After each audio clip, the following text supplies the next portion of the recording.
Hi, everybody, and welcome to another episode of Freeing Your Mind podcast. I'm your host, Daniel Dukeman. Today's episode is being recorded on September 11th, 2023. And being as that it's September 11th, I wanted to take a moment to honor all those who sacrificed for this nation and all those who were lost that day and in the years and decades to come after September 11th. I'd like to take a moment to honor the families and their loved ones for giving that ultimate sacrifice so that we can be free. And because of September 11th, I also wanted to talk about how this day changed the nation and changed the way that this nation has had to grapple with and deal with mental health since September 11th.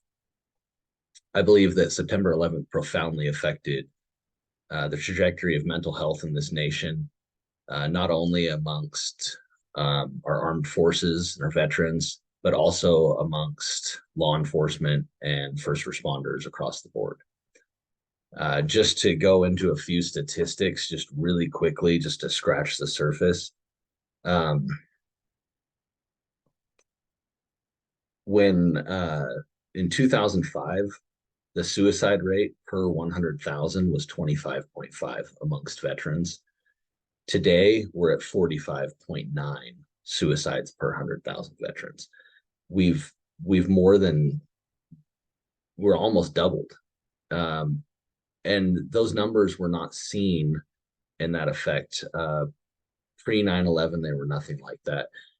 And some of that's just, I mean, war is a terrible thing, and we all know that. But I think for everybody out there to recognize how that has profoundly affected everybody, between just the sights that we saw that day of planes crashing into the Twin Towers and our own personal story of where we were and what we saw that day. It's a moment for those who were alive on September 11th, 2001, that they truly remember many things, many intimate details about that day that otherwise would have just been a normal day. For instance, I was in Orleans, California on the Dance Fire. I think that it was a wildland fire. I think that there was a couple structures that burned. And I remember a battalion chief came to our captain, and he said, "Hey, like a plane crashed into the Twin Towers in one of them." And our captain told us, we're kind of winding down on the fire and like, well, that's really weird. And in our minds, we were all thinking just like a little Cessna plane. And it wasn't until we finished up, buttoned up this little grass fire, and the structures and everything that we were protecting, and uh, the Orleans Mining Company was a little restaurant in this tiny town of about 400, fed us breakfast. They told them, "Hey, we're bringing in all these firefighters. We need to feed them. They've been out all night." So we go in there, and the first thing we see on the TV is this footage, and we're just shocked. Like this is different. Um, One of my coworkers was in the Marine Corps before he became a firefighter, and I remember he just very specifically looked at the TV and saw that and said, "Somebody's going to pay for this." And I kind of looked at him, "What are you talking about?" And he goes, "This was an attack." And I just couldn't, at the time, couldn't really believe it. And then shortly after, the second plane hit. And at that point, we all knew something was up. But we all remember where we were. We remember the details of that day. And one of the things that affected how we processed it, when our bodies or when our minds, when we deal with an image, something that's horrific, something that causes that stress, we see it and it sticks to us, right? There's things that we can't unsee. Well, with the 24-hour news cycle, which was a relatively new thing in 2001, there was nothing on TV except for this news for days, weeks, months. So anytime you turned on the TV, that was all you saw. So you saw the footage of the planes hitting the towers. You saw the footage of a plane crashing into the Pentagon, a plane crashing into a field in Pennsylvania, and the terror on the streets in New York as people fled as the towers collapsed. We saw all these things, and we didn't just see them once. It was almost though as many Americans lived those day in and day out, because it was an attack on our nation, one in which many had never seen an attack on our nation. The first attack since Pearl Harbor, which, while Pearl Harbor, I'm sure was profound. I obviously was not alive then. Um, it was probably a little bit different back then, the way that news traveled. And with the way that news traveled now and in 2001, that was kept at the forefront of our mind for a long time, very long time. And as the nation ramped up for war and prepared for all these things, and if we would have known what was going to ensue, that it would be 20 years later before we finally, and I don't want to get into politics of it, wrong or right, but before we finally withdrew from the Middle East and the aspect of the war, right, on terror, um, the soldiers involved in that were dealt a heavy hand in their mental health. I think that the nation and the VA was not prepared for those things and how we deal with mental health. And I don't think that soldiers were prepared for what they were going to see.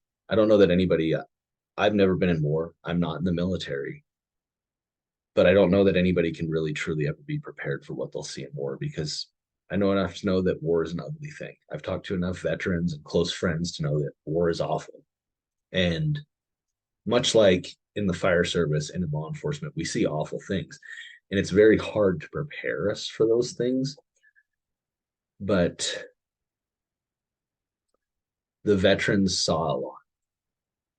Everyone saw a lot. There was people who have their mental health has been affected because of just what they saw that day on the news. And I think it's so important that we take a moment to recognize that it has caused a profound effect on mental health in America into what I would consider an epidemic. And more importantly, I think that we need to focus on how we fix it, because we know it's there. And I feel like not a lot of people want to acknowledge that it's there, because if we acknowledge that there's an elephant in the room, then we have to do something about it.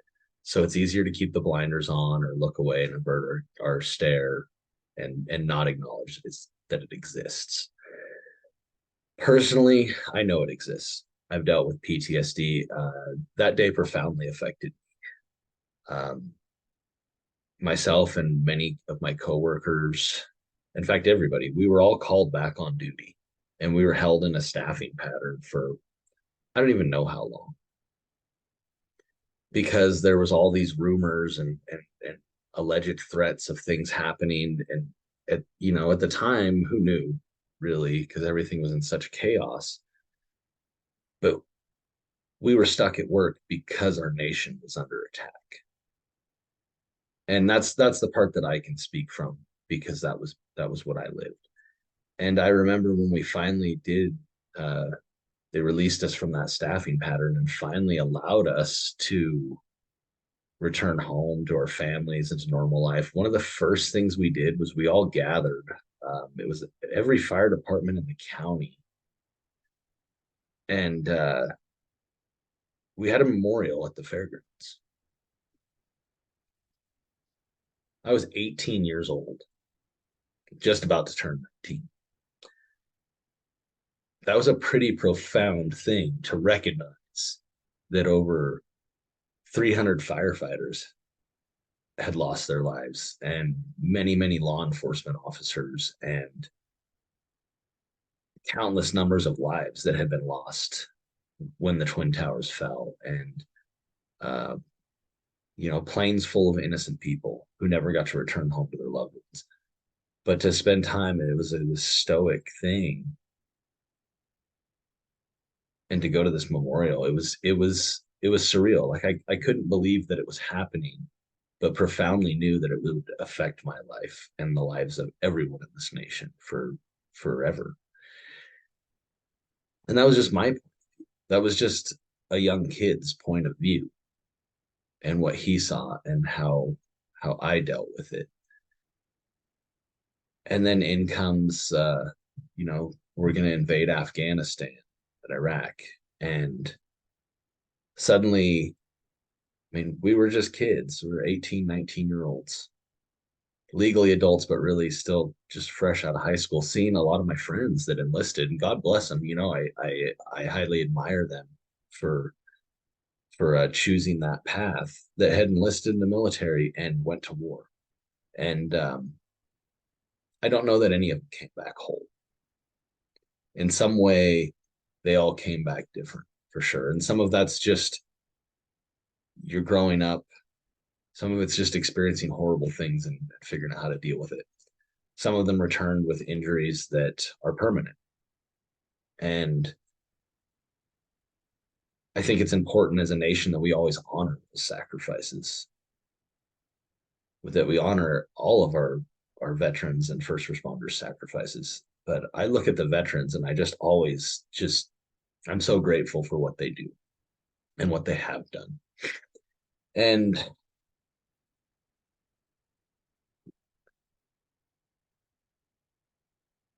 when it comes down to them all coming back a little different and unchanged, I don't know that a lot of them wanted to talk about it. I did have some friends of mine that were close to me reach out to me and had talked to me about it early on because they felt they could trust me. And at that point, I didn't really understand because I was probably struggling with mental health at that point, but not really knowing that I had really anything brewing inside of me in regards to mental health issues. Obviously now it's a different story. Like I see things more clearly as I've matured, dealt with a lot more.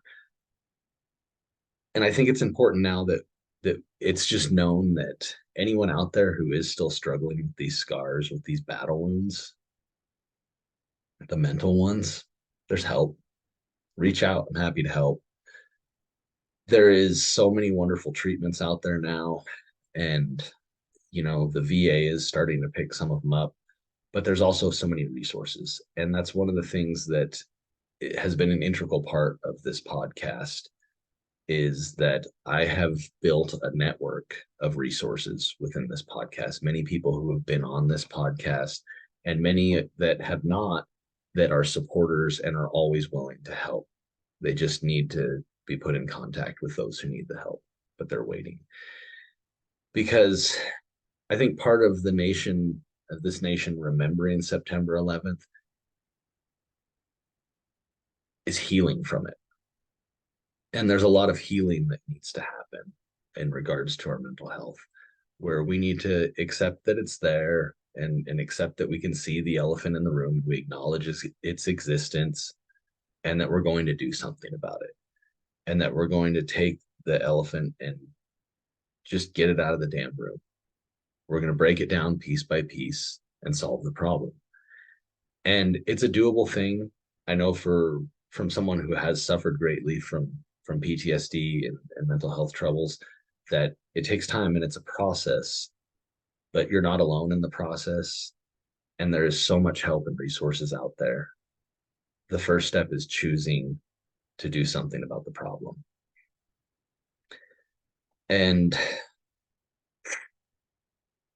I think another part of the healing too, and this is kind of a side note, one of the things I remembered the day after September 11th, on September 12th, was that suddenly it didn't really matter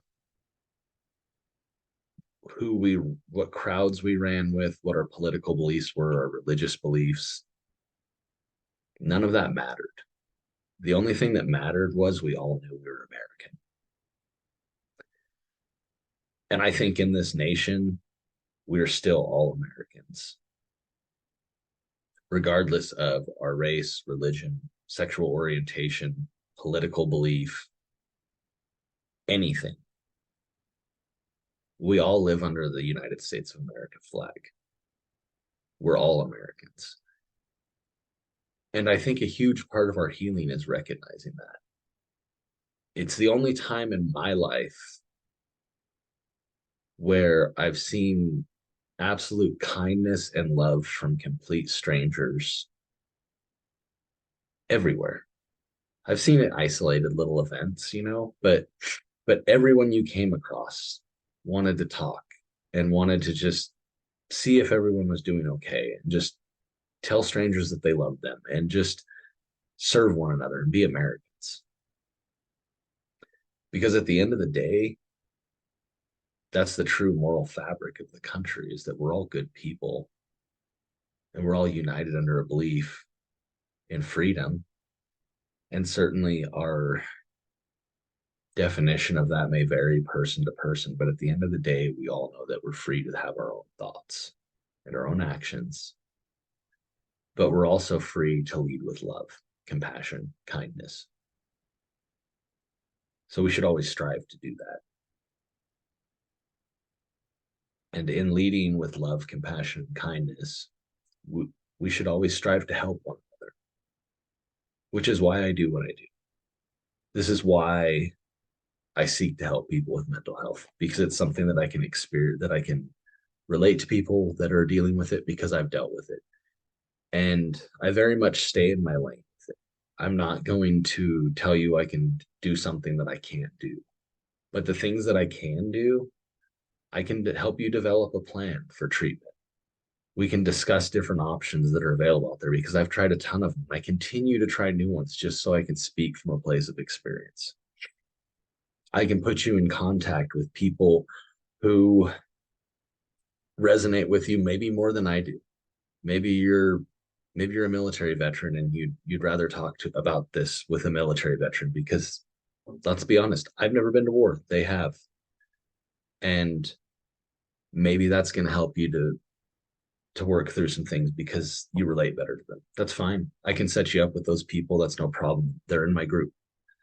I have I have such a big group of resources for different things for mental health, different people from all backgrounds of life. And it's important that we're willing to accept the help. I truly love all of you, and I'm truly grateful for this country and the sacrifices of those who have served this country and continue to serve this country in all aspects. And when it comes to a day like today, I think it's important that we always remember. But part of that remembrance is learning to heal from it and remember it in a good place where, yes, it'll always be a horrible day with lots of bad things that happened. But as you heal and repair those wounds, you'll be able to look at the events that happened today and in the days, weeks, months, and years following September 11th under a new light. And I'm not going to tell you that they still won't be bad days, but you'll understand how they learn to shape you and to help you to become the person that you are today and to gain a base of wisdom and knowledge and strength. And that may not be easy to understand now, but I assure you that through the healing in our mental health, we are truly able to shine a bright light that others see because we're all worthy of it. We're all worthy of the help that we need. We're all worthy to be healed and to thrive in this life. So I would end this with just humbly saying, if you need help, please reach out. I can set you up with anybody who you'd like to talk to. If it's not me, if it's somebody else, happy to do it. If it is me, I'm happy to help. I'm very available to help in lots and lots of ways. You're all worth it. This country needs you as it has always needed you and will continue to need you and loves you. And we value what everyone has done for this great nation. And we'll always remember your sacrifices and this day. And I will continue to fight for you in your mental health. Thank you for tuning in. Have a great week. Love y'all. God bless.